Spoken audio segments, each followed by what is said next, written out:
The studio sits quiet in the pre-dawn darkness. Outside, America sleeps. Inside, a single lamp illuminates a wall of memories. Tank models line the shelves like silent sentinels. M60 Patton, M1 Abrams, Soviet T-72. Each one a chapter in a story written in steel and fire. Robert Harrison steps into frame. They call him Duke. 62 years carved into a face that has seen things most men only imagine. His hands, scarred and weathered, reach for a model on the center shelf. The T-15 Armata, Russian, modern, deadly. He holds it up to the light, turns it slowly. The model weighs nothing, but the implications weigh everything. Gentlemen, his voice carries the gravel of 1,000 briefings, the weight of 38 years in uniform. I'm Duke Harrison. For nearly 4 decades, I commanded tanks knowing that one day, somewhere on God's earth, I might face the best Russia could build. He sets the model down, careful, respectful. Today we're going to dissect that machine, the T-15 Armata heavy infantry fighting vehicle, not as propaganda, not as fiction, as professionals. The camera pulls back. Behind Duke, photographs line the wall. Young men in desert camouflage, soldiers who came home, soldiers who didn't.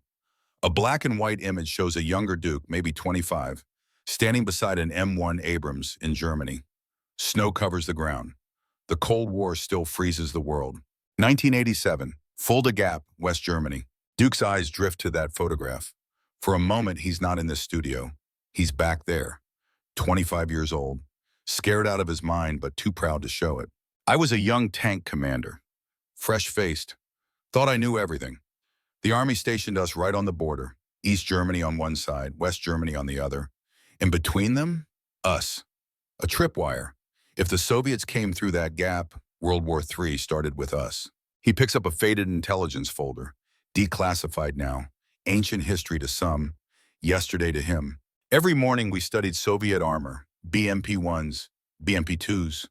We knew their silhouettes better than our own shadows. We knew their weapons, their tactics, their doctrine, because knowing your enemy isn't just smart, it's survival. The folder opens. Black and white photographs spill across the desk. Soviet infantry fighting vehicles in parade formation, technical drawings, analyst notes in neat typewritten rows.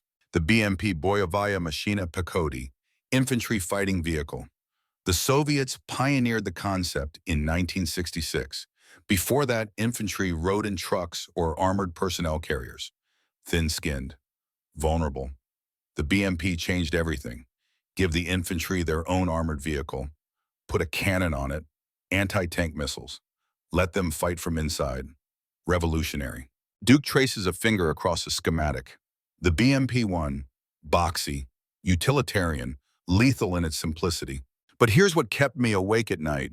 Soviet doctrine wasn't defense, it was offense. Mass armor, mass infantry, rolling across Europe in waves. We'd be outnumbered 10 to 1, 20 to 1. Our only advantages? Better training, better tactics, better equipment. Maybe. He pulls out another photo.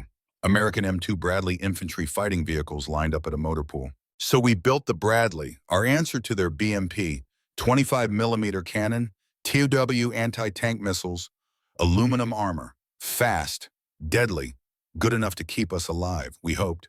The lamp flickers, shadows dance across Duke's face. He's quiet for a moment, remembering.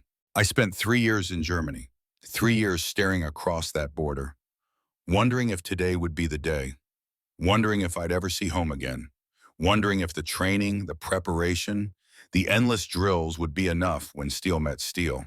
His hand moves to a coffee mug, takes a slow sip, buys himself a moment.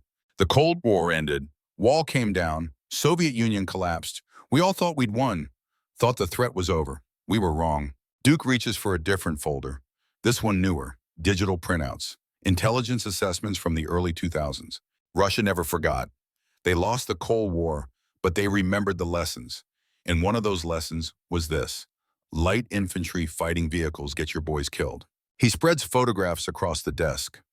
Chechen wars, Russian armor burning in city streets, bodies, destruction, the price of thin armor and old tactics. Chechnya taught Russia what we learned in Iraq, what Israel learned in Lebanon.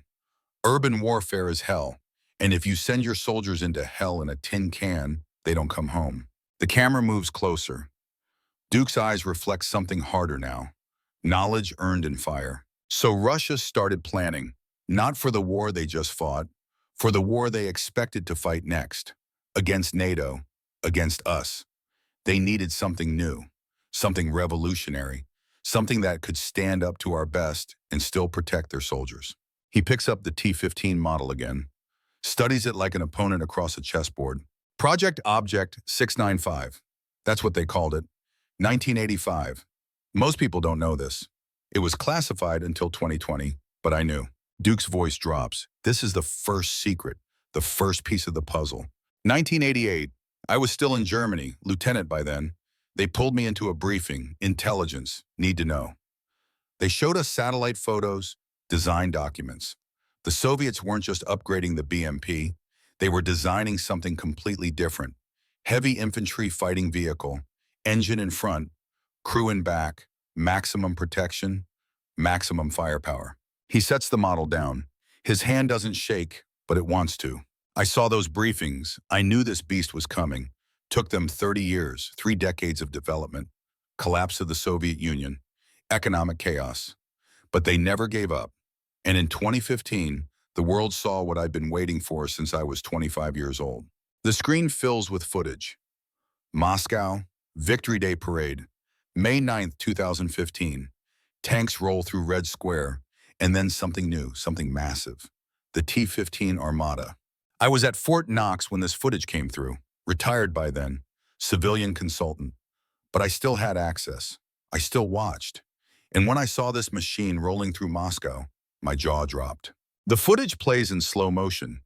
The T-15 moves with surprising grace for something that weighs 48 tons. Turret unmanned, hull massive. A statement written in steel. This wasn't just another tank. This was Russia telling the world, we're back. We learned from our mistakes. And we built something you need to fear. Duke pauses the video, freezes on a frame showing the T-15 in perfect profile. But here's what most people missed. The T-15 wasn't alone. It rolled alongside the T-14 Armata tank. Same chassis, same platform. That's when I understood. Russia hadn't just built a vehicle, they'd built a system. Chapter 2. The Armata Platform Revelation. The computer screen glows in the dim studio. Duke's fingers move across the keyboard. Not fast, not slow, deliberate. A man who learned computers late but learned them well. Multiple windows open, technical specifications, design documents, intelligence assessments. The digital age has made some things easier, some things harder. The Universal Combat Platform, that's what Russia calls Armata. One chassis, multiple variants. It's brilliant, and I'll tell you why. Duke pulls up a schematic. The Armata chassis stripped down to basics. Engine, transmission, suspension, hull. For decades, every military dealt with the same logistics nightmare. Tanks need one set of parts. Infantry fighting vehicles need different parts. Artillery needs something else. Recovery vehicles, engineering vehicles, they all need different maintenance, different training, different supply chains.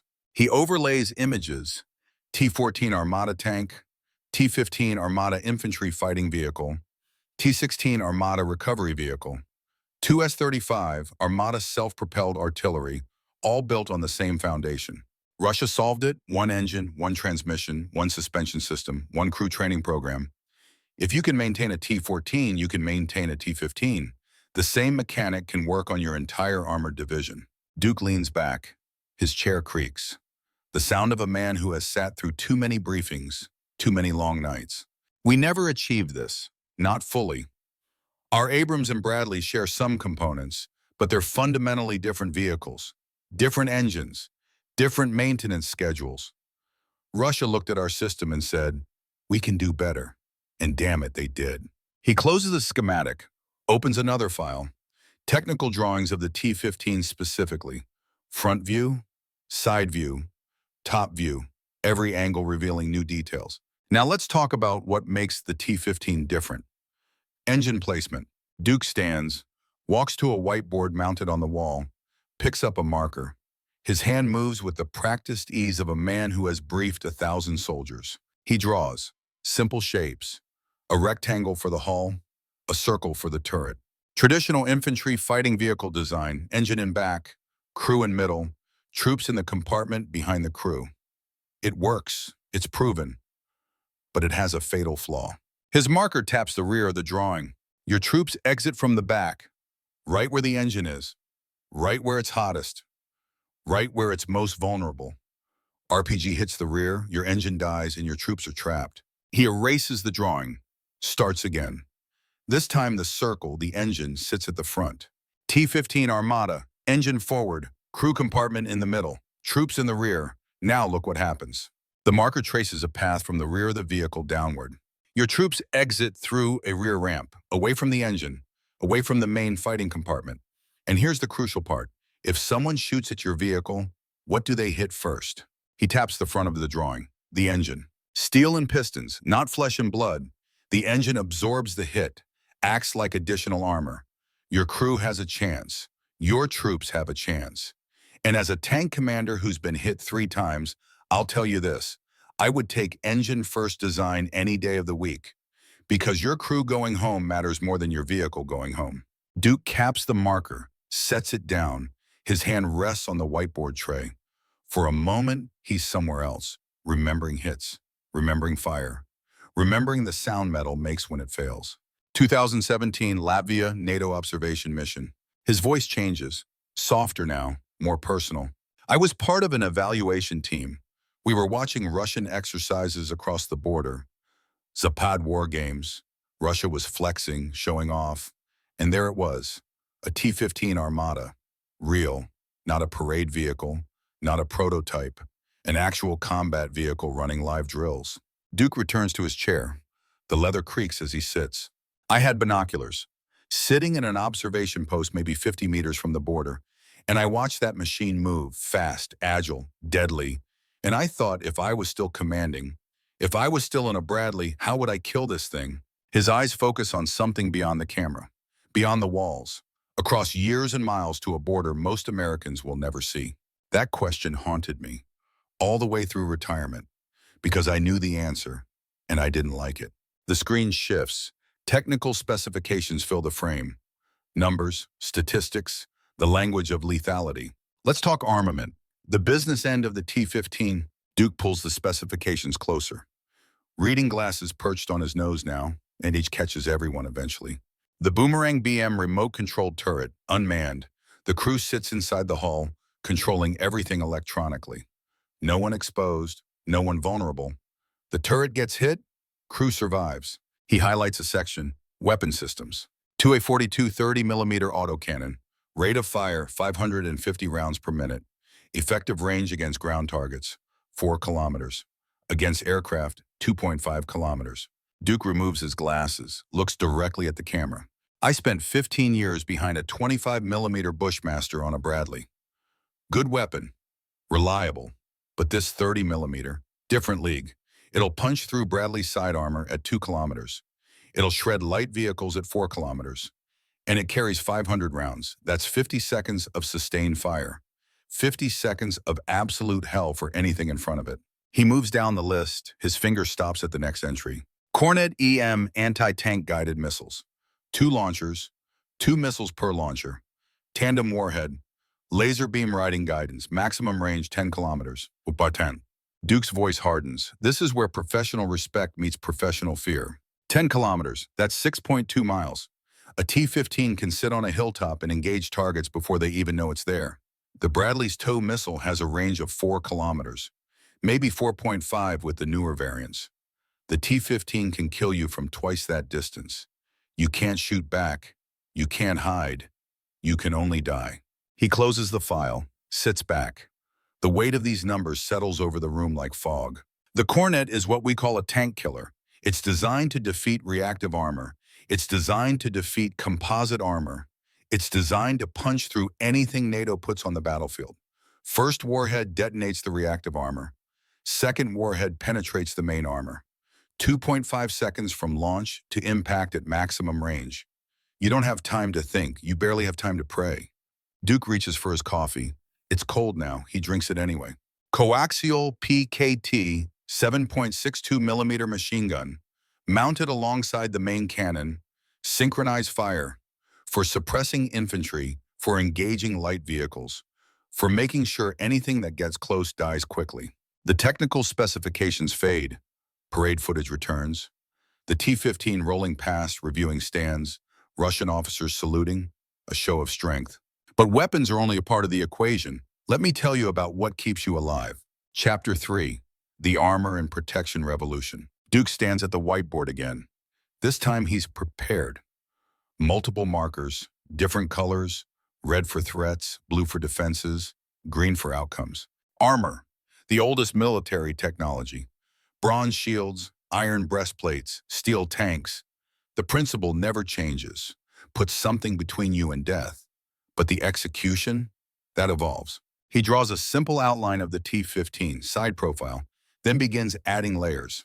Passive armor, the foundation, steel and ceramic composite plates, classified composition, but intelligence suggests a sandwich design, steel for structure, ceramics for defeating kinetic penetrators, possibly depleted uranium or tungsten inserts in critical areas. His marker colors in the hull, blue layers building up. Thickness varies. Front hull, probably 600 to 700 millimeters effective protection. Sides, 300 to 400 millimeters. Rear, 200 millimeters. Top, 50 to 100 millimeters. Every armor designer faces the same problem. You can't make everything thick. The vehicle would weigh 200 tons. So you armor what's most likely to get hit. Duke taps the front of his drawing. Most attacks come from the front. Enemy sees you, enemy shoots you. So you make the front strong, sides get some protection, rear gets minimal. Top, almost nothing, because traditionally attacks came horizontal. He pauses, the marker hovers. Traditionally. A new drawing, this time showing an attack from above. Missile arcing down, top attack profile. Javelin, next generation light anti-tank weapon, Israeli Spike. European MMP, they all attack from above, because that's where armor is weakest. And that's a problem for every tank, every infantry fighting vehicle, including the T-15. Duke sets down the blue marker, picks up red. But Russia added something. Malachite Explosive Reactive Armor, ERA. He draws small boxes across the surface of the T-15, hundreds of them, a patchwork of protection. Explosive reactive armor is exactly what it sounds like. Small explosive charges sandwiched between metal plates. When an incoming projectile hits, the explosive detonates. The metal plates blow outward. They disrupt the penetrator, deflect it, degrade it, sometimes stop it completely. His hand moves to a scar on his forearm, unconscious gesture, memory written in tissue. I saw ERA save a crew once, Israeli Merkava, southern Lebanon. RPG-29 hit. That's a tandem warhead designed to defeat ERA. First charge detonates the reactive armor. Second charge penetrates. Should have killed everyone inside. Duke's voice drops. The ERA did its job. Degraded both warheads. Tank took damage. But the crew walked away. All of them. Cuts, burns, broken bones, but alive. He returns his focus to the T-15 drawing. Malachite ERA is Russia's latest generation, optimized against modern threats. Intelligence suggests it can defeat 120mm APFSDS rounds. That's armor-piercing, fin-stabilized, discarding sabot, the main ammunition of NATO tanks. German DM-53, DM-63, American M8A2, 9A3. The T-15's ERA is designed to stop them all. He draws another element, circles on top of the hull, launch tubes. And then there's Afghanit. Duke says the name like it matters, because it does. Active Protection System, APS. This is where technology becomes science fiction. He draws trajectories, incoming missiles, then interception points. How does Afghanit work? Step 1, radar detection. Multiple arrays scanning 360 degrees. Constant surveillance. Anything incoming, the system sees it. Missiles, rockets, tank rounds, even mortar shells. Another layer to the drawing, computer calculations, decision trees. Step 2, computer analysis. Fractions of a second. The system calculates trajectory, velocity, intercept point. It determines if the threat is real, if interception is possible. Red lines intersect blue defensive circles. Step 3, hard kill response. Afghanit fires explosive countermeasures. They detonate in the path of the incoming threat. Fragments, shockwaves. They destroy or deflect the projectile before impact. Duke steps back, looks at his whiteboard, a complex dance of death and survival rendered in colored marker. This is revolutionary. When I commanded tanks, we had one defense. Don't get hit. Maneuver, cover, concealment, speed. But once someone fired at you, you prayed. Maybe your armor held. Maybe it didn't. You had no control. His marker taps the Afghanit circles. T-15 crew. They have a robot guardian angel. Afghanit has a claimed intercept rate of 70% against anti-tank missiles. Maybe 80% against rocket-propelled grenades. It's not perfect. It can't stop everything. But it gives you a chance. A real chance. Duke moves to a different section of the board, draws simple cubes. Soft kill systems, 4 launchers, smoke grenades. But not regular smoke. Multispectral obscurants. They block visible light. Infrared, laser designators, millimeter wave radar. Fire these, and suddenly the enemy can't see you, can't target you, can't guide their missiles. Another element added, special paint coating the hull. Special thermal signature reduction paint. Lowers infrared profile. Makes it harder for thermal sights to spot you. Every little advantage matters. He draws the floor of the vehicle thicker, reinforced. Mine protection, additional armor plate on the hull floor, designed to survive anti-tank mines, IEDs, the explosions that come from below. Shaped to deflect blast energy away from the crew compartment. A final system, electronic warfare symbols, and a radio frequency jammer detects radio-controlled mines, anti-tank weapons, detonates them prematurely or prevents detonation entirely. Because in modern war, everything is electronic. Everything has a signal. Jam the signal, and the weapon fails. Duke caps his markers, lines them up on the tray, precise, orderly, military habits die hard. 7 layers of protection, passive armor, reactive armor, active protection, soft kill countermeasures, thermal signature reduction, mine protection, electronic warfare. The T-15 has 7 different ways to keep its crew alive. He turns to face the camera fully. The Bradley has 3, passive armor, reactive armor on some variants, smoke grenades, that's it. No active protection, no radio frequency jamming, no advanced thermal signature reduction. The comparison sits heavy in the air, unspoken implications. Now let me show you something that might surprise you. Duke moves to his computer, pulls up recent footage, grainy, low resolution, combat footage from Ukraine, 2022 through 2024. 2 years of war, the largest conventional conflict in Europe since World War II. Russia invaded Ukraine, thousands of armored vehicles deployed, hundreds destroyed. We've seen T-72s burn, T-80s burn, T-90s burn, BMP-2s shredded by drones, BMP-3s turned into scrap by anti-tank missiles. The footage cycles, destruction, fire, war in its rawest form. But you know what we haven't seen? T-15s, almost none. Maybe 1 or 2 claimed sightings, unconfirmed. No verified combat footage, no destroyed examples, nothing. Duke pauses the video. A destroyed Russian tank fills the screen. Why? 3 theories. He holds up one finger. Theory 1, too valuable. Russia has maybe 100 T-15s, maybe less. They're too expensive to risk. Each one costs $4 to $7 million. For comparison, Russia can build 3 T-72s for the price of 1 T-15. If you have limited resources, do you risk your best or preserve it for the big fight? NATO, World War III, the conflict they're really preparing for. Second finger. Theory 2, not ready. Maybe the T-15 isn't fully operational. Parade vehicles look impressive. Combat vehicles need to work under stress. Extreme cold, extreme heat, mud, dust, continuous operation for days. Maybe Russia can't keep them running in field conditions. Maybe the technology isn't mature. Third finger, theory 3, maintenance nightmare. High-tech systems need high-tech maintenance, specialized tools, trained technicians, constant attention. In Ukraine, Russia's struggling with basic logistics, food, fuel, ammunition.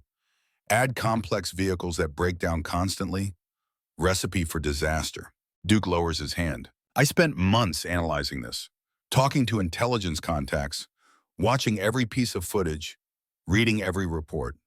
And you want to know what scares me? His voice drops. Serious now. The professional behind the persona. We don't know which theory is right. Maybe Russia is protecting its best. Maybe they're hiding its failures. Or maybe they're saving it for us. For the war they think is coming. The one where they face M1 Abrams and M2 Bradleys across a European battlefield. Duke zooms in on a piece of footage, an alleged T-15 in the distance. Too far to confirm, too blurry to verify. There's one piece of footage from late 2023. Vehicle matching T-15 profile. Afghanit system appears to activate. Intercepts what looks like an anti-tank missile. Explosion in midair. Vehicle continues moving. Crew survives. He replays the sequence, frame by frame. Explosion, smoke, movement. If this is real, if this is actually a T-15, then Afghanit works, at least sometimes. But one video doesn't prove anything. We need more data, more encounters, more evidence. The footage ends. Duke closes the window.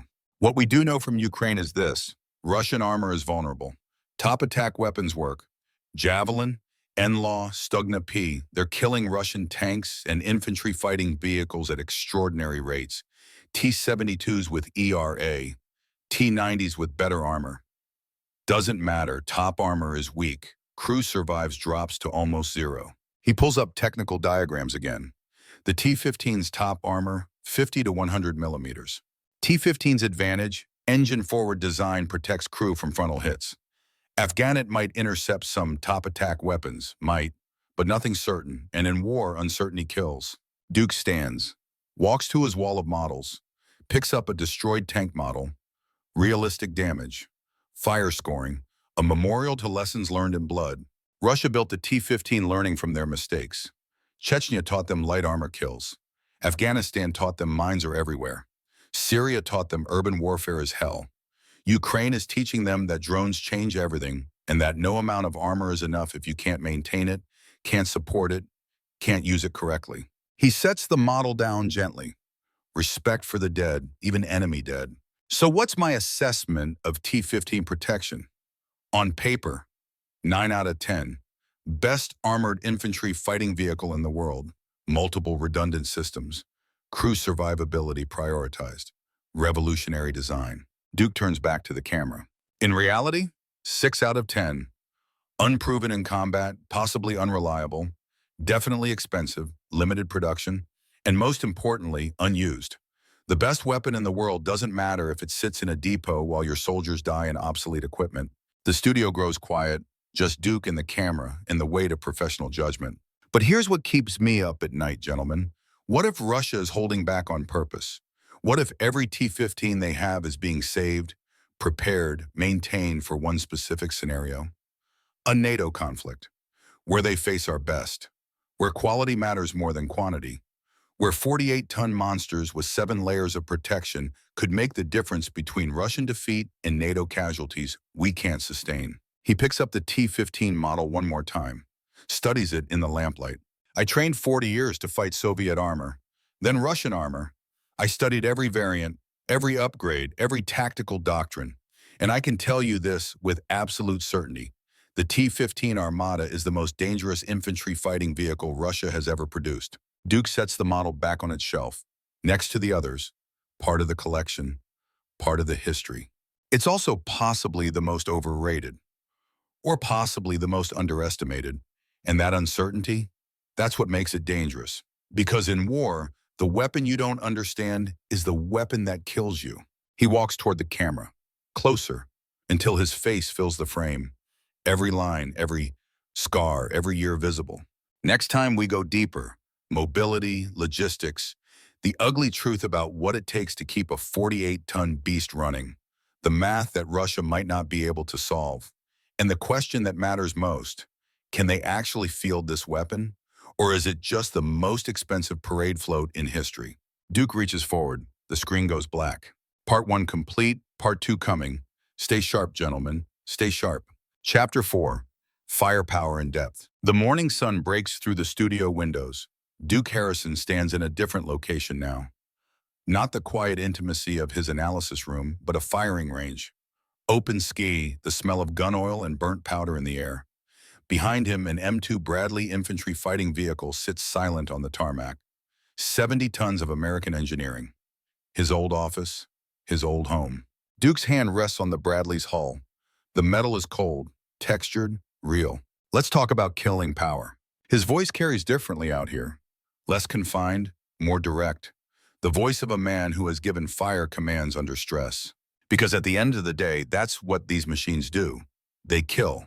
The question is how well, how far, how fast. He walks toward the Bradley's turret, points to the main weapon, the M242 Bushmaster 25mm chain gun, a weapon he knows as well as his own hands. This is what I commanded for 15 years. 25mm, rate of fire 200 rounds per minute, effective range against light armor 2,000 meters, maybe 2,500 if you're good and the target's cooperative. Duke's hand traces the barrel.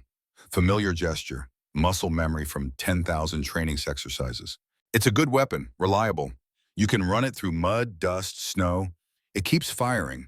I've seen Bushmasters work in 120-degree heat in Iraq.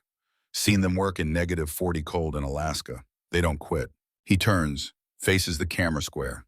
But good isn't best. And in war, second place means dead. The image shifts, technical specifications overlaid on the screen. The T-15's 2A42 30mm autocannon, numbers in cold, precise detail. 2A42 30mm autocannon, Russian design, proven weapon. They've used variants of this gun since the 80s. Rate of fire, from 200 to 550 rounds per minute, selectable. Dual feed system, armor piercing on one side, high explosive on the other.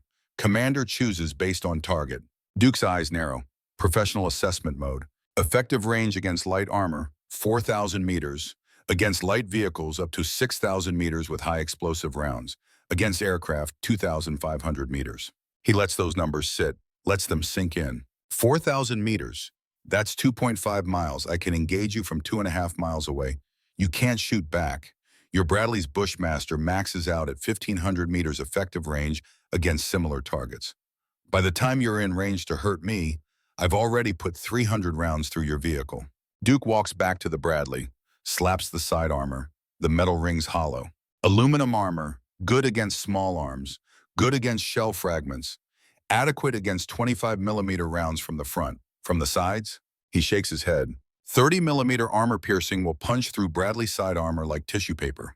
At 2 kilometers, 3 kilometers, 4 kilometers, doesn't matter, the math doesn't work in your favor. A pause. Duke pulls out a small notebook. Field notes, the kind officers carry, the kind that hold information worth remembering. Let me give you specifics. The 2A42 fires 3 UBR-8 armor-piercing discarding sabot rounds. Tungsten core, muzzle velocity, 1,120 meters per second. At 1,500 meters, it penetrates 40 millimeters of rolled homogeneous armor at 60 degrees angle. He looks up from the notebook. Bradley's side armor is approximately 32 millimeters. Do the math. You lose. The camera follows Duke as he moves to the rear of the Bradley, points to the TOW missile launcher. Twin tubes. Empty now, but the threat they represent is real. This is the Equalizer TOW missile, tube-launched, optically tracked, wire-guided, been around since the 70s. Still deadly. Range 3,750 meters. Tandem warhead. Can kill any Russian tank if you hit it right. Duke's hand rests on the launcher mounting. I've fired TOW missiles in combat. Desert Storm, Iraq. You acquire the target. You fire. You guide. You track the wire. You keep the crosshairs on target for 10, 15, 20 seconds depending on range. And you pray the target doesn't move, doesn't shoot back, doesn't spot you and turn you into a memory. His voice hardens. It works. It kills. But it requires skill, steady hands, nerves like steel cable, and time, always time. The image transitions. The T-15 Armata. Twin Cornet missile launchers mounted on either side of the turret. 4 missiles ready. Death waiting for a target. Cornet EM, NATO designation, AT-14 Spriggan, anti-tank guided missile. Laser beam riding guidance. Fire and forget capable in some modes. Tandem warhead. Maximum range, 10,000 meters. Duke repeats it, slower, making sure it registers. 10,000 meters, 6.2 miles. I can sit on a hilltop 6 miles away and kill you before you know I exist. Before you can see me, before you can react, before you can run. He pulls out binoculars, old ones, military issue, the kind that have seen combat. At 6 miles, you're a speck, a heat shimmer, maybe not even visible depending on terrain. But the T-15's thermal sights see you, the laser rangefinder measures you, the computer calculates you, and the cornet kills you. Duke lowers the binoculars. The missile flies at 250 meters per second. At maximum range, flight time is 40 seconds. You have 40 seconds from launch to impact. If you spot the launch, if you react instantly, if your driver is skilled and your vehicle is fast, maybe you evade. Maybe. He pauses, memory flickering across his face. I've seen Cornet missiles used. Syria. Observers from NATO watching Russian contractors train local forces. They set up a target. Old tank hall, 3 kilometers away. The missile launched. I watched through optics. Straight line. No deviation. Hit center mass. Penetrated. The shaped charge warhead punched through armor we thought was safe. Duke's jaw tightens. That tank was equipped with explosive reactive armor. Modern generation. The Cornet didn't care. First warhead defeated the reactive armor. Second warhead penetrated the main armor. Textbook kill. The crew would have been dead before they knew they were hit. He moves closer to the camera, teaching mode now, making sure the lesson lands. Tandem warhead. Let me explain how this works. First warhead is a precursor charge. Small explosive, detonates reactive armor or composite armor, creates a path. Milliseconds later, the main warhead follows. Shaped charge, copper jet, penetrates up to 1,200 millimeters of rolled homogeneous armor. Duke holds up his hand, thumb and forefinger a few inches apart. 1,200 millimeters. That's almost 4 feet of steel. No tank in the world has that much armor. Not the Abrams, not the Leopard, not the Challenger. The Cornet can defeat any tank from the front, any infantry fighting vehicle from any angle. The numbers sit heavy, oppressive, the reality of modern lethality. Laser beam riding guidance means the missile rides the laser designator all the way to target. The gunner keeps the laser on the target. The missile follows the laser. Immune to most countermeasures. Can't jam it with electronics. Can't spoof it with flares. The only defense is break line of sight or destroy the launcher. Duke walks toward an equipment table, picks up a laser designator, military training version, points it at a distant target marker. Keeping a laser on target for 40 seconds sounds easy. It's not. Your hand shakes, the vehicle moves, the target moves, wind affects the optics, dust, smoke. Every factor degrades your ability to hold that point. He demonstrates. Hands steady at first, then the natural tremor of sustained effort. The red dot wavers. This is why training matters. Why the best crews survive and the mediocre die. Russian T-15 crews train on simulators, live fire exercises. They practice this sequence until muscle memory takes over, until the shaking stops. Duke sets the designator down. 4 missiles per T-15, 4 guaranteed kills if the crew is competent, 4 NATO vehicles burning, 4 crews dead or wounded, 4 mission kills before the T-15 needs resupply. He turns back to the Bradley. Bradley carries 2 2W missiles ready, another 5 inside, but you need to reload under armor. Takes time, makes noise, requires stopping. The T-15 has 4 ready, plus 500 rounds of 30 millimeter, plus 2,000 rounds of 7.62 millimeter for the coaxial machine gun. The comparison is stark, uncomfortable, real. Now let me tell you about something most people don't know. Duke pulls out a classified document, declassified now, stamped with release dates and authorization codes. AU-220M Bicol turret module, alternative armament package for the T-15, still in development, but intelligence suggests it's close to operational. He reads from the document, technical specifications, threat assessments, 57 millimeter autocannon, originally a naval weapon, adapted for ground use, rate of fire 120 rounds per minute, effective range 12,000 meters against aircraft, 8,000 meters against ground targets. Duke looks up, 57 millimeter. That's more than twice the caliber of the Bradley's Bushmaster. Each round is bigger than your fist. High explosive, armor-piercing, programmable airburst for anti-drone and anti-helicopter work. His finger traces specifications. This turret can shoot down helicopters at 12 kilometers, can kill light armored vehicles at 8 kilometers, can provide artillery support at ranges where infantry fighting vehicles normally can't contribute. It turns the T-15 from infantry support into a multi-role death machine. Duke closes the document. Why does Russia want this? Ukraine taught them. Drones everywhere. Turkish Bayraktar, American Switchblade, commercial quadcopters dropping grenades. The 30mm handles ground threats. The 57mm handles air threats. Combined, they make the T-15 nearly invulnerable to the asymmetric warfare that's killing Russian armor in Ukraine. He stands, stretches. The motion of a man whose back remembers too many hours in cramped vehicles. So here's my assessment of T-15 firepower. 30mm autocannon, 8 out of 10, proven weapon, excellent range, high rate of fire, dual feed flexibility, Cornet missiles, 9 out of 10, best anti-tank missile Russia produces, extreme range, tandem warhead defeats all known armor, coaxial machine gun, 7 out of 10, standard weapon, does the job. Duke walks to the center of the range, empty space all around him, sky above, the setting for hard truths. Overall firepower rating, 8.5 out of 10.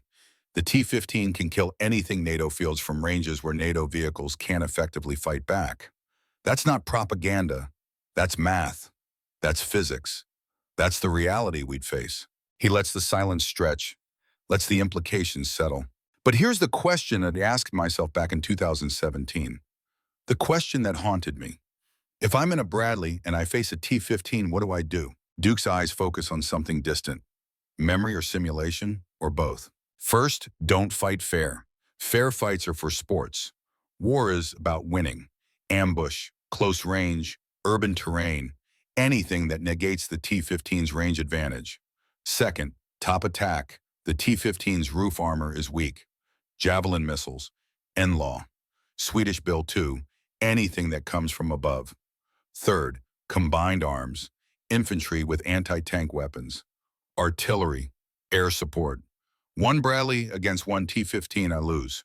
One combined arms team against one T-15, now we're talking. He pauses. Fourth, patience. Wait for it to break. Because here's what weapons specifications don't tell you. Reliability, logistics, the unglamorous reality of keeping a war machine running. Duke points to the sky. Next section. We talk about what happens when the shooting stops and the maintenance begins. Chapter 5. Mobility and logistics reality. The scene changes. No longer the firing range. Now Duke stands in a vehicle depot. Rows of tanks and infantry fighting vehicles in various states of repair. Mechanics working. The clang of tools. The smell of diesel and grease. This is where wars are really won or lost. Duke walks between the vehicles. His hand trails along hulls, tracks, wheels, each one a piece in a logistical puzzle. Sexy weapons don't win wars. Logistics does. His voice echoes in the depot space. Practical, grounded, the voice of experience. You can have the best tank in the world. Best gun, best armor, best everything. But if it can't move, if it can't be supplied, if it can't be maintained, you have an expensive piece of scrap metal. He stops beside a disassembled engine, components laid out on tarps, a mechanical heart exposed. The T-15 is powered by a 12N360 diesel engine by brand new design, 1,118 kilowatts. That's 1,500 horsepower. Incredible power for a 48-ton vehicle. Power-to-weight ratio over 30 horsepower per ton. That's fast, that's mobile, that's impressive. Duke crouches, examines engine components. His hands don't touch, just look. Professional courtesy. But new means unproven. This engine has maybe 10 years of development. Compare that to the Bradley's Cummins VTA 903 turbocharged diesel, 600 horsepower. Yes, half the power, but 40 years of operational data, 40 years of knowing exactly how it fails, exactly how to fix it, exactly what parts wear out and when. He stands, brushes dust from his hands. In war, boring is beautiful. Boring means predictable. Predictable means you can plan, you can prepare, you can keep your vehicles running. Revolutionary is exciting in peacetime. Revolutionary gets you killed in war when your engine seizes and you're in enemy territory. Duke moves to a maintenance chart on the wall, detailed schedules, inspection intervals, the unsexy reality of military operations. The 12N360 requires specialized maintenance. New engine means new training, new tools, new procedures. Intelligence suggests Russia has one factory producing these engines. One, if production disrupted, if supply chain breaks, if quality control fails, the entire T-15 fleet stops. His finger traces maintenance intervals. Estimated maintenance, 12 man-hours per operational hour. That means for every hour the T-15 operates, a maintenance crew needs 12 hours to keep it running. Bradley, 6 man-hours per operational hour. Half the effort, half the manpower, half the logistics burden. Duke turns to face the camera directly. Let me put this in perspective. A mechanized battalion has maybe 40 infantry fighting vehicles. If their T-15's operating 8 hours per day, that's 3,840 man-hours of maintenance per day. You need a massive support structure. Trained mechanics, spare parts, tools, diagnostic equipment, and that's just for normal operations. Combat, damage, multiply everything by 3. He walks to a map of Eastern Europe mounted on the depot wall. Red markers, blue markers, infrastructure details. Now let's talk about weight. The T-15 weighs 48 tons. 48. The Bradley weighs 33 tons. That 15-ton difference matters. Duke's marker circles bridges, river crossings, key terrain. These red dots are bridges in Poland, the Baltics, Romania, each one rated for maximum weight. Standard military bridge, 50 metric tons. The T-15 fits, barely, but older bridges, civilian infrastructure, 40% of river crossings in Eastern Europe can't support the T-15. His marker traces invasion routes, potential battlefield geography. So if you're a Russian operational planner, you have a problem. Your best infantry fighting vehicle can only use specific routes, specific bridges. The enemy knows this. They mine those bridges. They target those routes. Your mobility advantage becomes a mobility trap. Duke sets the marker down. Transportation. The T-15 requires heavy-duty rail cars, special tank transporters. You can't just throw it on a standard military trailer. Weight breaks axles, damages roads, limits strategic mobility. Bradley, standard transport. Any heavy equipment transporter can move it. Any railcar rated for armor can carry it. Flexibility matters. He moves to a fuel calculation chart, numbers and projections. Operational range. Specifications say 550 kilometers. That's with internal fuel only. Combat conditions, cut it by 30%. You're down to 385 kilometers before you need refueling. Duke's finger traces fuel consumption rates. The 12N360 burns approximately 2.5 kilometers per liter at combat speed. Full tank holds 1,000 liters. Math is simple and problematic. He turns, crosses his arms, the posture of a man delivering unwelcome news. Desert Storm, 1991. My Abrams ran dry 12 kilometers from the objective. We'd been moving fast. Combat speed, evasive maneuvers, all of it burns fuel faster than rated consumption. So we sat there, perfect target, engine silent, systems dying, for 40 minutes until a fuel truck found us. The memory is vivid, recent, his voice drops. Longest 40 minutes of my life. Every sound was enemy armor. Every shadow was a threat. We were helpless. A 70-ton paperweight. If the Iraqis had found us before our resupply, we'd be dead. Duke's jaw sets. That's the reality of high-performance engines. They drink fuel. The more power, the more consumption. The T-15's engine is powerful, which means it's thirsty, which means the logistics become critical, which means Russia needs an intact supply line or their wonder weapon stops moving.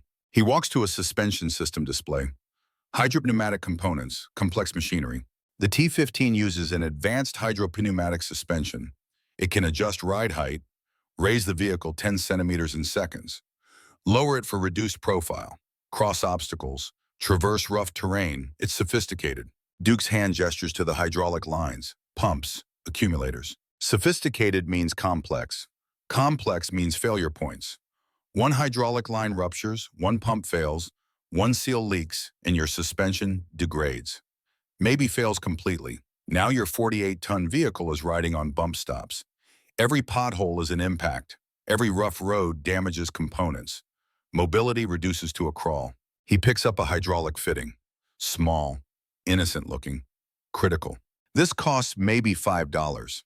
But if you don't have it, if supply chain didn't deliver it, if the warehouse lost it, your multi-million-dollar fighting vehicle is deadlined. Not moving, not fighting, just sitting there, waiting for a $5 part. Duke sets the fitting down carefully. Bradley suspension, torsion bar, mechanical. Simple. You can fix it with a hammer and a wrench. I've seen crews field repair torsion bar suspension with improvised tools. You can't field repair hydropneumatic systems. You need factory parts, specialist tools, trained technicians. The comparison is damning, not through malice, through experience. So let's talk about the elephant in the room, production numbers. Duke pulls out another document, intelligence assessment, marked with confidence levels and source reliability ratings. 2019, Russian state media announced plans to produce 500 T-15 vehicles by 2025. Big announcement, lots of propaganda, pride in Russian engineering. He flips pages.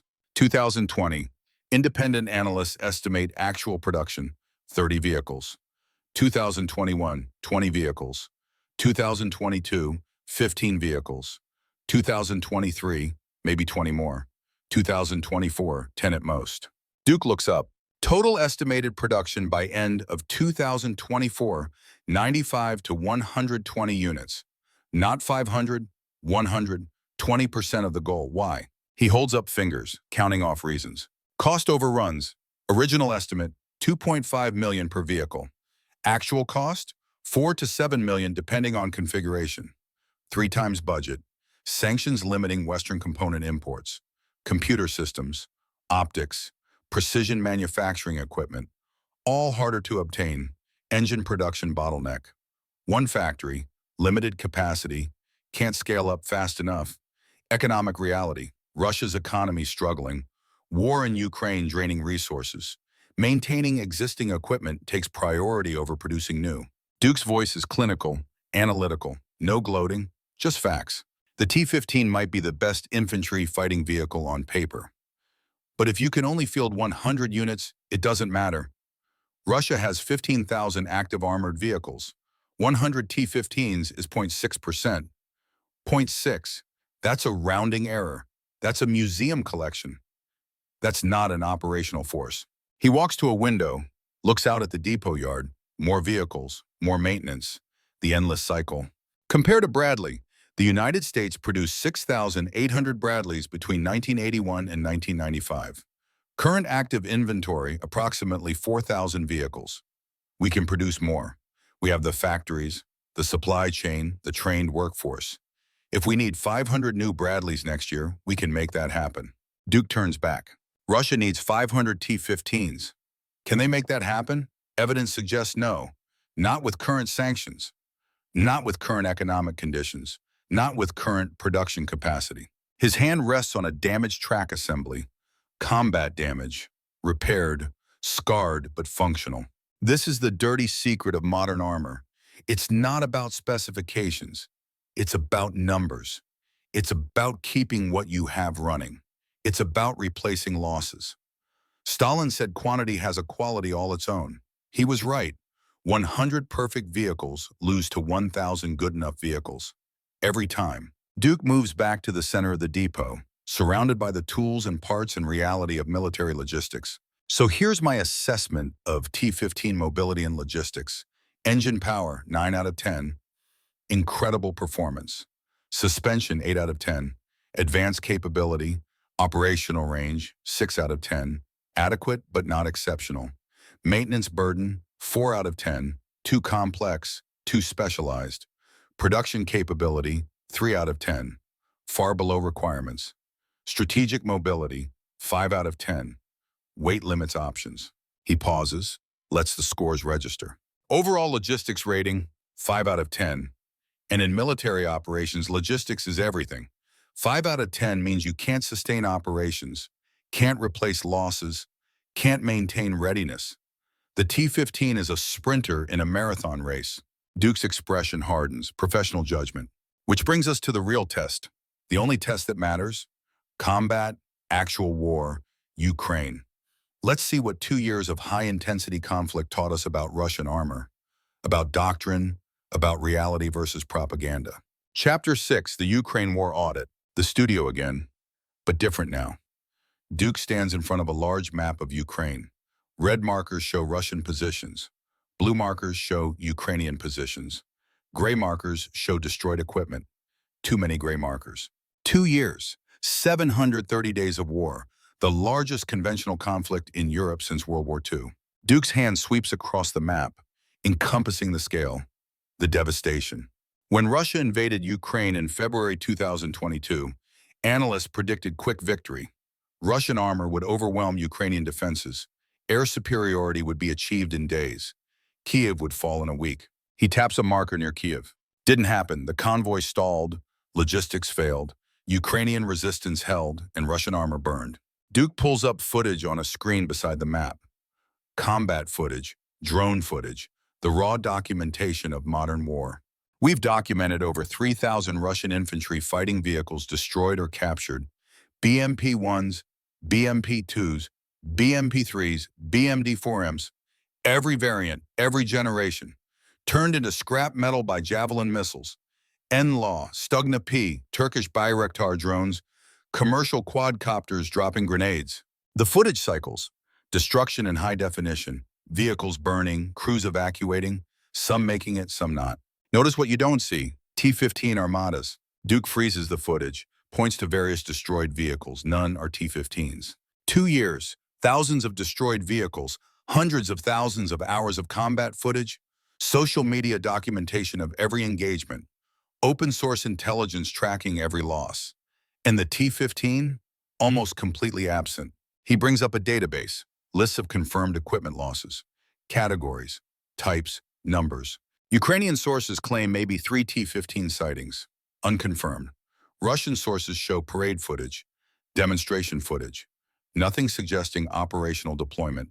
Independent analysts, they estimate 0 to 5 T-15s used in Ukraine out of approximately 100 in existence. Duke leans against the table, arms crossed, thinking. So why? 3 theories. Let's examine each. He holds up one finger. Theory 1, preservation. Russia is saving its best equipment. The T-15 is too valuable to risk. Each one represents years of development, millions of dollars, advanced technology. If you have 100 units and you lose 20 in combat, you've lost 20% of your entire fleet. Unacceptable losses.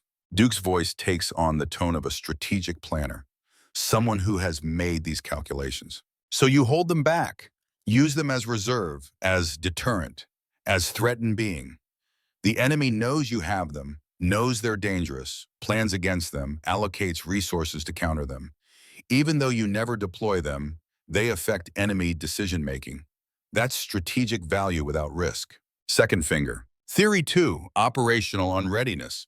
Maybe the T-15 isn't combat ready.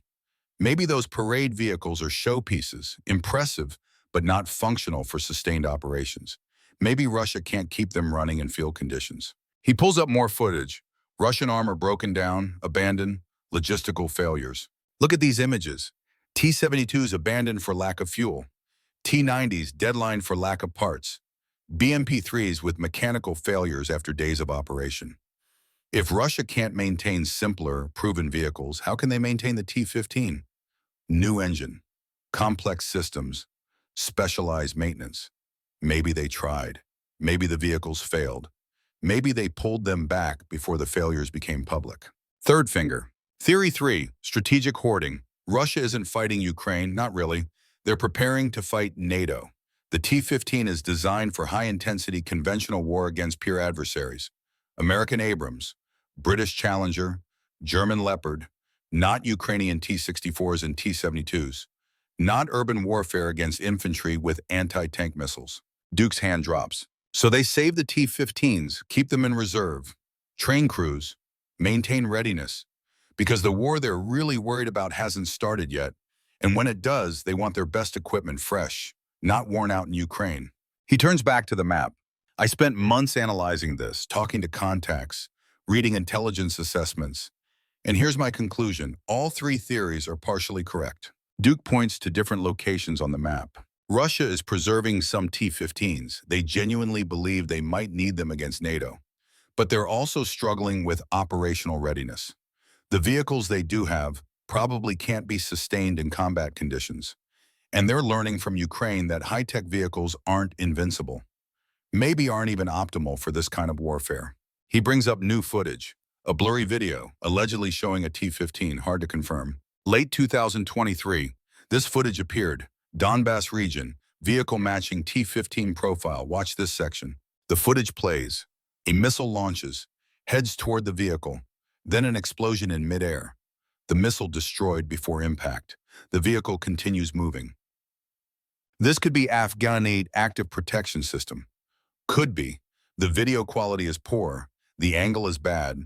But if this is real, if this is actually a T-15 with Afghanit working as designed, then we learn something important. Duke replays the sequence, slow motion, frame by frame. The system detected the threat, calculated an intercept, fired a countermeasure, destroyed the incoming missile. Exactly as advertised. Success rate in this video, 100%. Sample size, 1 engagement. He stops the video. 1 engagement doesn't prove anything, but it suggests the technology works. At least sometimes, under some conditions, against some threats. That's valuable intelligence. That's concerning intelligence. Duke switches to different footage. Ukrainian anti-tank teams, Javelin launches, NLAW launches, successful kills. But here's what we know absolutely works. Top attack anti-tank missiles, Javelin, NLAW, Swedish build too. They come from above, over the Afghanits' engagement envelope. The system is designed primarily for horizontal threats. Missiles, rockets, tank rounds, things coming at you from roughly the same level. He draws on the map, arcs showing top attack profiles. Top attack is harder to defend against. You'd need to point your active protection upward, but then you're vulnerable from the sides. From the front, you can't defend everywhere simultaneously, so designers choose. They optimize for the most likely threat. Duke's marker circles a statistic on the board: Russian tank losses. Ukraine has destroyed over 2,000 Russian tanks. Estimate based on visual confirmation. Actual number probably higher: T-72s, T-80s, T-90s, all equipped with some form of reactive armor, some with active protection systems. Didn't matter. His voice is matter of fact. No triumph, just documentation. Common failure mode. Top armor penetration. Javelin hits from above. Penetrates engine deck. Penetrates turret roof. Catastrophic ammunition detonation. Crew survival rate approaches 0. Duke points to technical drawings. Tank and infantry fighting vehicle cross-sections. Showing armor thickness by location. T-15's advantage. Engine forward design. If a top attack missile hits the front, it hits the engine, not the crew, gives them a chance. But if it hits the rear crew compartment, if it hits the troop area, same result: fire, explosion, casualties. He switches to drone footage, small quadcopters, commercial models, modified with grenade drops. And then there's this, the weapon nobody predicted would matter: consumer drones, $1,500 quadcopter, $5 grenade, fly over enemy armor. Drop the grenade through an open hatch or onto the engine deck or onto the turret roof. Cheap, effective, devastating. Duke zooms in on specific examples. Russian vehicles destroyed by drone attacks. Afghanit can't stop this. The grenade isn't fast enough to trigger the system. Doesn't have the right radar signature. The system doesn't even see it as a threat, so it falls, and it kills. He turns off the screen, faces the camera directly. This is what Ukraine taught us. Technology isn't magic. The best armor can be defeated. The best active protection has limits. And war always finds the vulnerabilities you didn't plan for. Duke walks closer. His face fills the frame. Every line, every year, every hard lesson visible. So what's my final assessment of the T-15 in actual combat conditions? Unknown, literally unknown. We don't have data. We have one questionable video. We have absence of confirmed deployments. We have speculation. His eyes are hard, honest. But here's what I believe. Based on 38 years of experience, based on studying every conflict since Desert Storm, based on understanding how armor fights and dies, The T-15 would perform better than existing Russian vehicles. Better protection, better firepower, better crew survival. But it wouldn't be invincible. It would still die to javelins, still die to NLAW, still die to drones and artillery and all the thousand ways modern warfare kills armored vehicles. Duke steps back, the moment of conclusion. The question isn't, can the T-15 be killed? Everything can be killed. The question is, what's the exchange rate? How many T-15s for how many NATO vehicles? How many crew casualties? How long can Russia sustain operations before logistics collapse? He returns to the map, hand resting on the Ukrainian border. And that's what we'll examine next, the strategic calculation, what this weapon means for NATO, for America, for the future of armored warfare. Because understanding the weapon is only step one. Understanding its place in the larger game, that's step two. Duke's hand drops. The map stays visible. All those markers, all that destruction, all those lessons written in steel and fire. Part two complete. One more section. The big picture. Stay with me, gentlemen. The hardest truths are still coming. The screen fades, not to black, to a frozen image of the T-15 Armata. Silent, waiting, dangerous even in stillness. Chapter 7. American Response and Doctrine. The Pentagon. Not the building itself, but a briefing room deep inside. Duke Harrison stands before a wall of screens. Tactical maps. Threat assessments. Intelligence summaries. This is where strategy becomes policy, where analysis becomes action. Duke's uniform is different now. Civilian clothes, no rank, no insignia, but the authority remains, earned through decades, validated through combat, respected because it's real. So Russia has the T-15. His voice fills the room, not loud, just present, the way a man speaks when he knows people listen. The question isn't, does it exist? We know it exists. The question is, what do we do about it? He touches the screen. It lights up. The M2 Bradley infantry fighting vehicle. America's answer to Soviet armor since the 80s. Still serving, still fighting, still relevant. Maybe. This is what we have. M2 Bradley, designed in the 70s, first fielded in 1981, upgraded continuously for 43 years. M2A2, M2A3, and now M2A4. Duke pulls up technical specifications. Side-by-side comparison. Bradley variants across decades. Each upgrade added capability, better armor, better sensors, better weapons, better protection. We didn't redesign the vehicle. We improved what worked. That's the American approach. Evolutionary, not revolutionary. His finger traces the upgrades. M2A4, the latest variant. Improved engine, 650 horsepower, up from 600.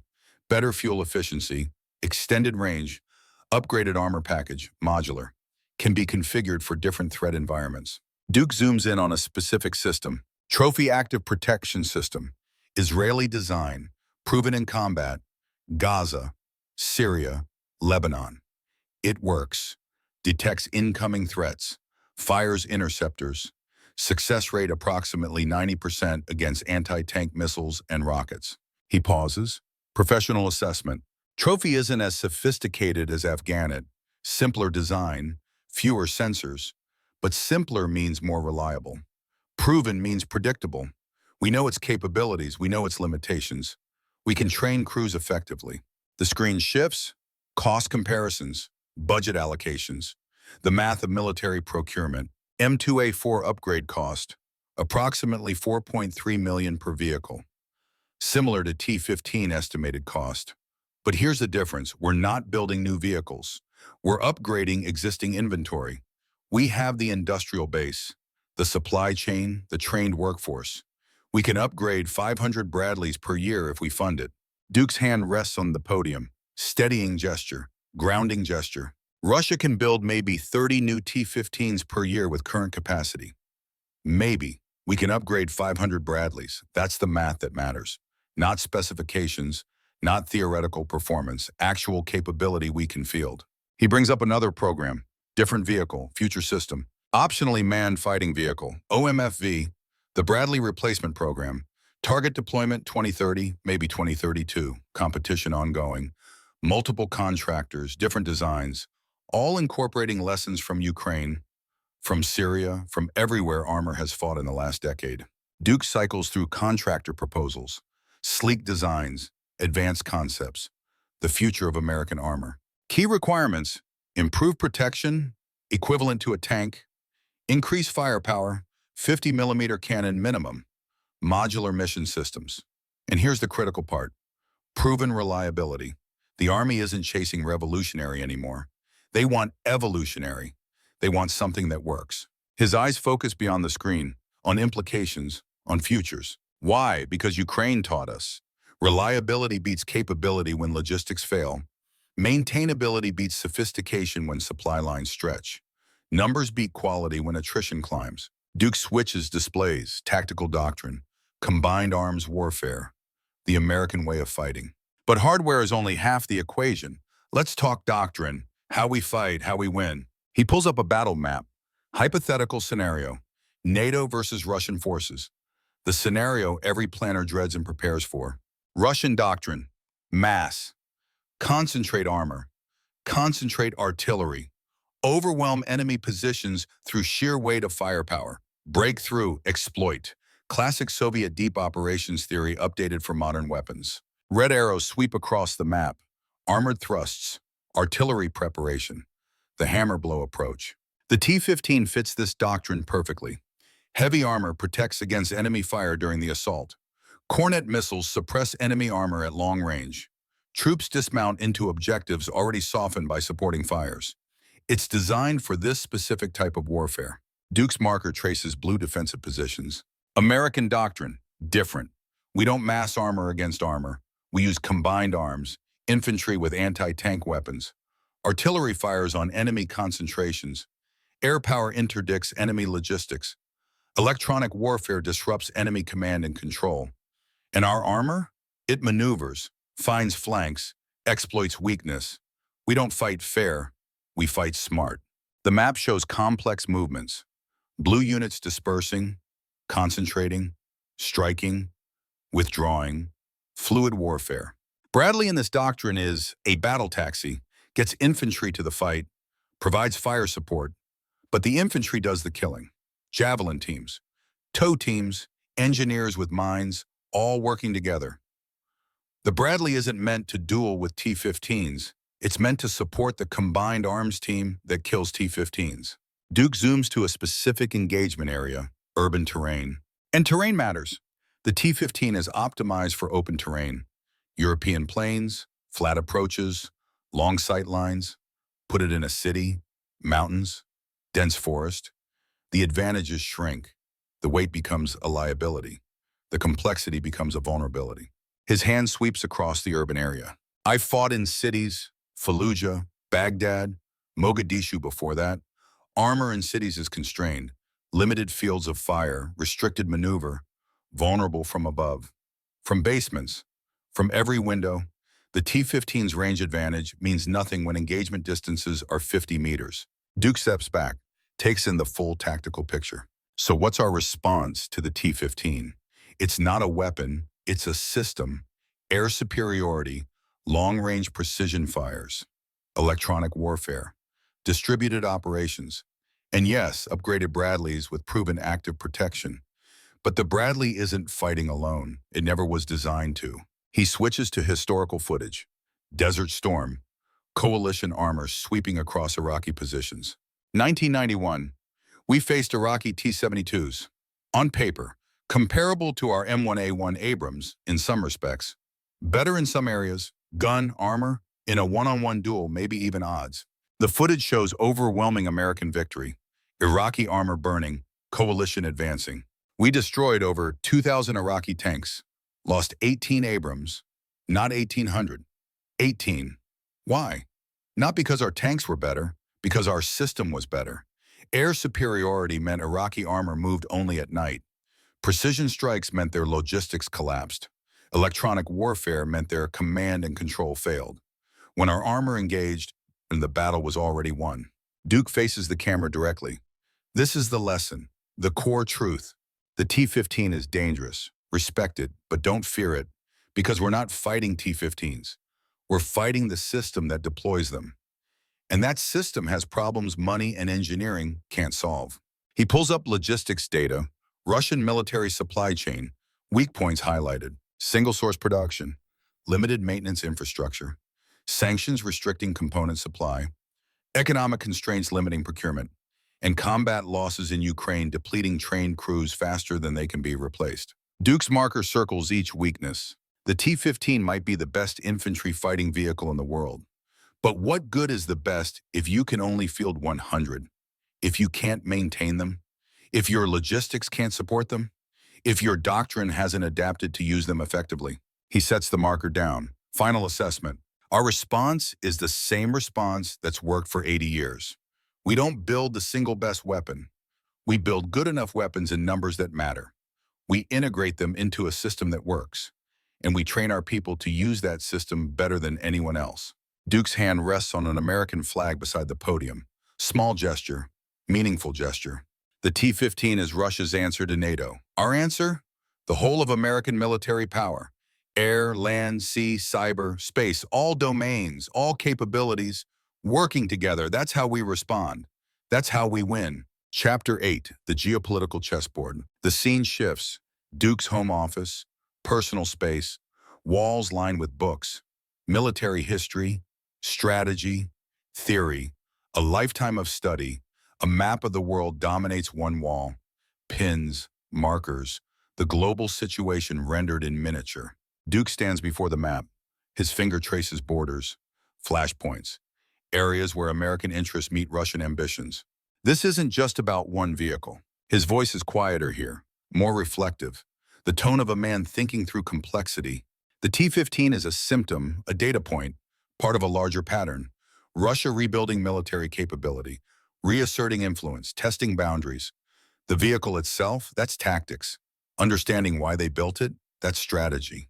He points to Eastern Europe, the Baltics, Poland, Romania. NATO expansion, 1999. Poland, Czech Republic, Hungary joined NATO. 2004, 7 more countries. 2009, Albania, Croatia, 2017. Montenegro, 2020. North Macedonia, 2023. Finland, 2024. Sweden. Each country marked, each one a step. From Russia's perspective, this is encirclement. NATO moving east, closer to Moscow, closer to St. Petersburg. Historical invasion routes now controlled by what they see as hostile alliance. Duke's hand sweeps the region. They remember Napoleon. They remember Hitler. They remember that every major invasion came from the West. And now the West is organized, armed, aligned against them. Whether we intend threat or not, they perceive threat. And perception drives action. He moves to a different section. The Caucasus, Central Asia. Add to this, loss of influence. Former Soviet republics now independent, some hostile, some aligned with the West. Russia's sphere of influence shrinking year by year. Their response? Rebuild military, demonstrate capability, make NATO think twice about further expansion. Duke picks up a model from his desk. The T-15, he's carried it through all 3 parts. Symbol of the larger question. The T-15 is message projection. Political warfare, Russia saying we can still compete, we can still innovate. We're not a spent force. Western military planners need to account for us. He sets it down beside an M1 Abrams model. David and Goliath, or Goliath and Goliath, depends on perspective. But there's a problem. Message requires credibility. Credibility requires capability. Capability requires production. Russia announced 500 T-15s. They built 100. The message undermines itself. Duke sits. The chair is worn, comfortable, the seat of long thinking. Which leads to interesting questions. Is the T-15 real capability, or is it maskirovka? Russian deception doctrine. Make enemy think you're strong where you're weak. Make them allocate resources against phantom threats, while you exploit their real weaknesses elsewhere. His fingers drum the armrest, thinking rhythm. Intelligence analysts debate this. Some say Russia's military modernization is real, dangerous. Others say it's facade. Potemkin village on tracks. Truth is probably somewhere between. Some capabilities real, some exaggerated. The problem? We can't know for certain. So we must prepare for worst case. Duke stands, returns to the map, traces shipping lanes, energy pipelines, the arteries of global power. Now expand the view. China watching, learning. They're developing Type 15 heavy infantry fighting vehicle, concepts borrowed from T-15, engine-forward design, heavy armor, advanced protection systems. If Russia innovates, China copies and mass produces. That's been the pattern for 30 years. His finger moves to the Pacific. Taiwan, South China Sea, different theater, same principles. If China invades Taiwan, they need amphibious capability, landing craft, armored vehicles that can swim, fight from ships to shore, survive beach defenses. Their ZBD-05 amphibious fighting vehicle uses lessons from Russian design. Every innovation Russia makes, China adapts for Pacific warfare. Duke's face is grim, professional concern. So American planners face threat in two theaters: European land war against Russian armor, Pacific amphibious war against Chinese armor, different terrain, different operational challenges, but same requirement: defeat heavy infantry fighting vehicles with advanced protection. That's expensive. That's complex. That's the world we live in. He moves to another section of map. Middle East, Africa, regions where American forces operate continuously. And then there's export market. Russia needs money. They sell weapons. T-15 too expensive for most customers. But technology filters down. Systems developed for T-15 appear in cheaper vehicles. T-15's active protection shows up on upgraded T-90 exports. India buys them. Algeria, Vietnam, countries with money and security concerns. Duke traces potential conflict zones: Kashmir, North Africa, Southeast Asia. So American forces might face T-15 technology even if they never face T-15s. Some regional power buys Afghanit-equipped armor. Now our anti-tank missiles are less effective. Our tactics need adjustment. Our training needs update. The T-15 influences conflicts it never participates in. He returns to his desk, picks up a different document. Intelligence assessment, eyes only marking crossed out, declassified, historical. I remember briefing from 2000, year before September 11th, before everything changed. Analysts showed us Russian military capability, declining, rusting, no money for maintenance, no money for training, no money for new equipment. Conclusion: Russia not peer threat. Focus on terrorism. Focus on rogue states. Duke sets the document down, carefully, like it might break. We were wrong. Russia was down, not out. They rebuilt, slowly, selectively. They identified where they needed capability. They invested. They innovated. And 24 years later, they're back. Maybe not equal to NATO, but enough to make us worry, enough to make us spend, enough to complicate every strategic calculation. His hand rests on a family photo. His son in Army uniform, current generation, facing current threats. My son is Army officer, armor branch. Like father, like son, he might face what I trained for but never fought. Conventional war against peer adversary. The scenario we prepared for during Cold War but avoided. I'm 62. I won't fight again. But he might. His generation might. And the weapon they face could be the T-15, or whatever Russia builds next. Duke's voice roughens, emotion breaking through professional distance. That's what keeps me working, analyzing, teaching, making sure the next generation knows what I learned, knows what works, knows what doesn't, because their lives depend on getting it right. He stands, composes himself. Back to analyst mode. Geopolitical assessment. The T-15 represents Russian attempt to restore military parity with NATO. Attempt is partially successful in quality, unsuccessful in quantity. Overall strategic impact, moderate. Enough to complicate NATO planning, not enough to fundamentally shift balance of power. But combined with nuclear weapons, energy leverage, and information warfare, it's part of toolkit that makes Russia dangerous regional power with global ambitions. Duke walks to the window.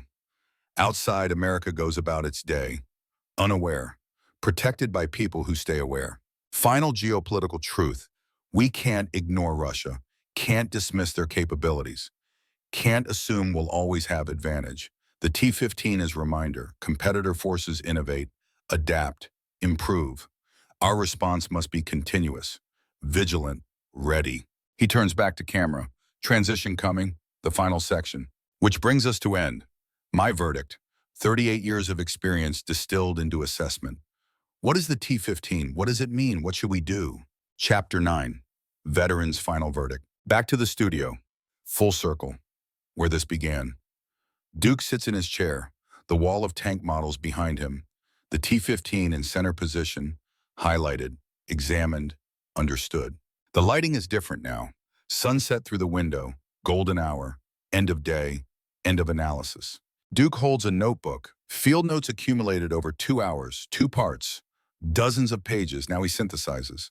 2 hours, we've examined every aspect of the T-15 Armata heavy infantry fighting vehicle. Technical specifications, combat capability, logistics reality, strategic implications, time for bottom line. He opens a notebook, flips to summary page, numbers, scores, professional judgment rendered in data. Let's score this systematically, like a tank commander evaluates enemy capability, objective, clinical, honest. Duke picks up a marker, writes on whiteboard, categories, ratings, firepower, 9 out of 10. He underlines it. 30mm autocannon outranges anything NATO infantry fighting vehicles carry. Cornet missiles have incredible range and penetration. Coaxial machine gun is standard but effective. This is legitimate advantage, real, dangerous. Any crew facing T-15 needs respect for its killing power. Next line, protection, 9 out of 10. Another underline, best armored infantry fighting vehicle in world. Multiple layers, passive armor, reactive armor, active protection, soft kill countermeasures, crew survivability prioritized through engine-forward design. Afghanit system is revolutionary if it works as advertised. This is where T-15 truly excels. Third line, mobility, 7 out of 10. He pauses, considers. Powerful engine, good power-to-weight ratio, advanced suspension, but 48 tons is heavy. Limits bridge crossing, limits strategic mobility. Weight is double-edged sword, provides protection, but constrains movement. Fourth line, reliability, 5 out of 10. Duke's voice drops. This is critical assessment. New engine, unproven in sustained combat, complex systems, high maintenance burden, limited field data. Russia's track record with newest systems is mixed. Until proven otherwise, assume problems. Assume breakdowns, assume logistics burden. Fifth line, strategic value, 6 out of 10. He taps the score. Excellent vehicle, but only 100 built. Can't affect strategic balance with those numbers. Can't replace aging BMP fleet. Can't provide backbone for armored divisions. Niche capability at best. Propaganda value might exceed combat value. Duke steps back, looks at the scoreboard. Average score, 7.2 out of 10. That's my technical assessment. Very good vehicle. Best Russian infantry fighting vehicle ever produced. Legitimate threat to NATO armor, but not game changer. Not revolutionary in practice, despite revolutionary design. He sets the marker down. Sits. This is where experience speaks louder than numbers. But numbers don't tell whole story. Let me give you Warrior's assessment. Man who commanded armor in combat. Man who made life and death decisions based on enemy capability. Duke leans forward. Elbows on knees, direct eye contact with camera. If I was still commanding Bradley, if tomorrow I got orders, deploy to Europe, potential contact with T-15s, what would I do? His hands clasped together, thinking through scenario, making it real. First, I'd train my crew relentlessly. Gunnery, maneuver, communication. The vehicle doesn't fight, crew fights. Best crew in mediocre vehicle beats mediocre crew in best vehicle. Every time, I've seen it. I've lived it. One finger extends. Second, I'd study terrain, find where T-15's advantages shrink. Urban areas, dense forest, mountains, anywhere that limits long-range engagement. Force close combat, negate the Cornet's range advantage. Make it fight on my terms. Second finger. Third, I'd emphasize combined arms. My Bradley doesn't fight alone. Infantry with javelins, artillery on call, air support overhead, electronic warfare disrupting enemy systems. Make the T-15 face multiple threats simultaneously. Overwhelm Afghanit, kill it through numbers and coordination. Third finger. Fourth, I'd target logistics. T-15 needs fuel, needs ammunition, needs maintenance, needs supply line. Cut that line and the T-15 is just expensive bunker. Doesn't matter how good it is if it can't move. Fourth finger extends. Fifth, I'd be patient. Wait for it to break. Because it will. Complex systems always break. New engines always have teething problems. High-tech vehicles always need maintenance. Time is weapon. Use it. Duke lowers his hand. That's how I'd fight it. Not with better vehicle, with better tactics, better training, better system. That's the American advantage, not technology. Integration. He stands, walks to the model wall, picks up destroyed tank model again, the memorial piece. But here's what worries me. What keeps me working even in retirement? The T-15 exists. Russia built it. They're learning from it, improving it. Next generation will be better. We'll have fixes for current problems. We'll incorporate Ukraine lessons. Duke sets the damaged model down, picks up the T-15. And we can't be complacent, can't assume our advantages last forever, can't think we'll always be ahead. History is full of militaries that got comfortable, got lazy, got defeated by enemy they underestimated. He holds the T-15 model to the light. Last time, final examination. So what is the T-15 Armata? It's warning shot, it's challenge, it's Russia saying, we're still here, we're still dangerous, we're still innovating, ignore us at your peril. Duke places the model back on shelf. Final position among the others, part of the evolution of armored warfare. It's also possibly overrated, possibly underdeployed, possibly more propaganda than capability. We don't know, can't know, until shooting starts and steel meets steel. That's the uncomfortable truth. All our analysis is theory until tested in war. He returns to his chair, sits, the posture of a man finishing a long journey. My final verdict? The T-15 is best Russian infantry fighting vehicle ever produced. It represents significant technological achievement, legitimate capability, real threat. NATO planners are right to take it seriously, to develop countermeasures, to adjust tactics. Duke pauses, gathering final thoughts.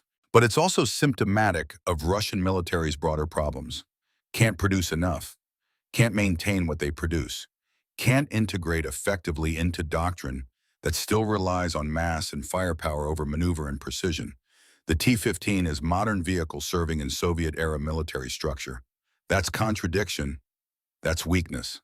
His eyes focus beyond camera, beyond studio, seeing something in memory or imagination. I spent 40 years preparing to fight Soviet armor, then Russian armor. I studied every vehicle, every tactic, every lesson from every conflict. And here's what I learned. Hardware matters, but it's not decisive. Training matters more. Logistics matters more. Leadership matters more. Will to fight matters most. Duke's voice drops, almost whisper, but every word carries. The T-15 has excellent hardware. Does Russia have the training, the logistics, the leadership, the will? Ukraine suggests not. 2 years of war, massive losses, minimal progress. That's not hardware failure, that's system failure. He looks directly at camera. Final message. To young soldiers watching, don't fear the T-15. Respect it, study it, train to defeat it. But remember, you're not fighting machine. You're fighting crew inside. And that crew has same fears you do. Same doubts, same desire to go home. Best weapon isn't steel and explosives. It's your brain, your training, your brothers beside you. Use those advantages and the T-15 becomes just another target. Duke shifts focus, different audience. To fellow veterans my age, we prepared for war that didn't come. Thank God. But our children might face what we didn't. Our knowledge matters. Our experience matters. Share it. Teach it. Make sure next generation has every advantage we can give them. That's our duty now. Pass the torch with light still burning. He stands one final time, walks toward window. Sunset fully golden now. Day ending, analysis complete. History will judge the T-15. Was it wonder weapon? Was it boondoggle? Was it something between?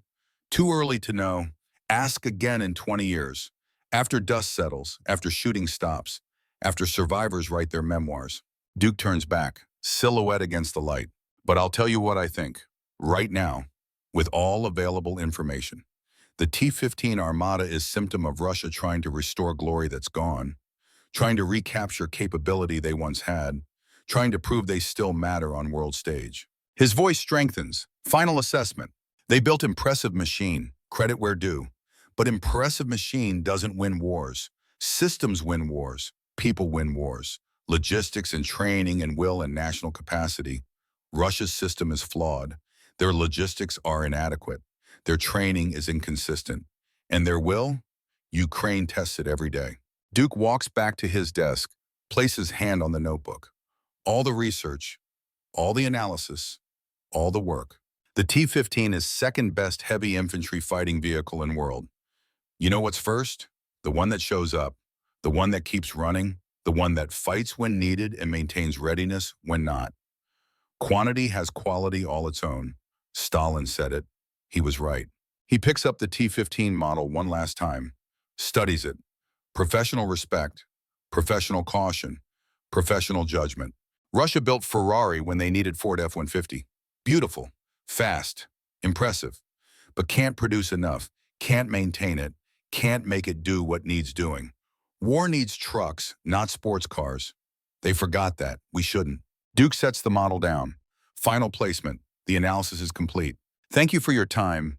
Thank you for your attention. Thank you for caring enough about this topic to watch 2 hours of technical analysis. That tells me you're serious people, professional people, people who understand that peace requires preparation, that knowledge prevents conflict, that vigilance preserves freedom. He moves toward camera, closer until his face fills frame. The T-15 Armata exists. It's real, it's dangerous, but it's not invincible. Nothing is. Our job isn't to fear it. Our job is to understand it, to prepare for it, to ensure that if the day comes when American armor faces Russian armor, we win. Duke's hand reaches forward, about to turn off camera, but he pauses. One more thought. Stay sharp, gentlemen. Stay trained. Stay ready. Because the one constant in human history is that conflict always comes. And when it does, the prepared survive. The unprepared don't. Be the former, not the latter. His hand moves. The screen goes black. Silence holds for 3 seconds. Then text appears. Captain Robert Duke Harrison, United States Army, retired. 38 years of service. Desert Storm, Iraq, Afghanistan. 3 Purple Hearts. 2 Bronze Stars. Silver Star for Valor. More text. The T-15 Armata. Respect the capability. Question the numbers. Understand the context. Prepare accordingly. Final text. Part 3 complete. Analysis complete. Stay vigilant. Stay free. Fade to black.